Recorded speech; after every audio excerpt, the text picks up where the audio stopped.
Located in the south-central part of Washington is Hanford, the former nuclear weapons production site that released radioactive materials into the air, water, and soil.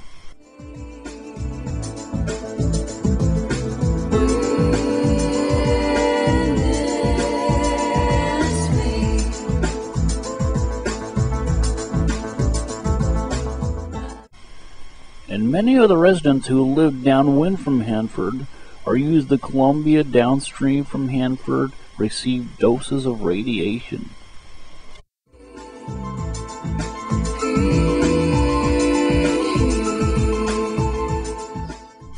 These releases were mainly the result of routine operations, but some were intentional.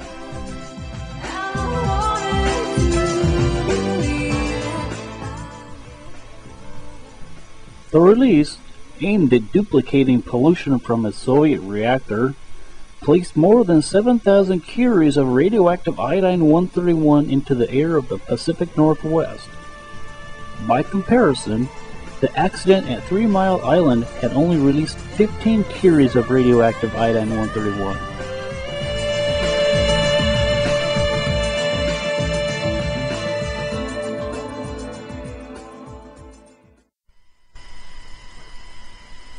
In 1995, scientists reported that the rates of thyroid cancer were significantly increased among young people who were exposed to the Chernobyl's radioactive fallout. Before 1986, the childhood thyroid cancer in the areas around Chernobyl were rare. The current rates are up to 200 times higher than the normal rate.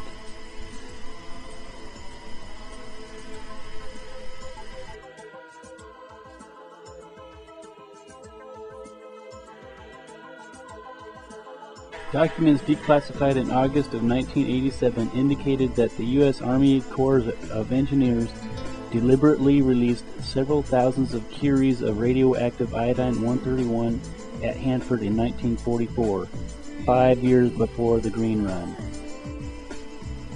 The wartime research, for which there was no public warning, was intended to determine how far the winds would carry radiation in eastern Washington, a report indicates. The Army wanted to test how well its measuring devices could detect iodine, a telltale sign of plutonium production.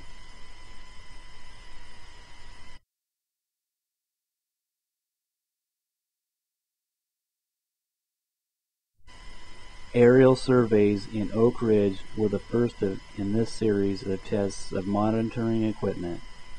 They were conducted in late 1948 and early 1949. And detected radioactivity in the atmosphere as far as 17 miles away downwind from ORNL chemical separation pools used to dissolve reactor fuel. At ORNL, 1,300 curies of iodine-131 were released each time the fuel was dissolved.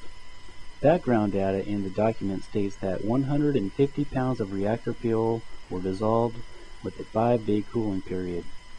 The document also notes that filter in the stacks would reduce the amount of iodine released to the atmosphere. Although the efficiency of the cooling filter is not known, this was apparently a routine operation.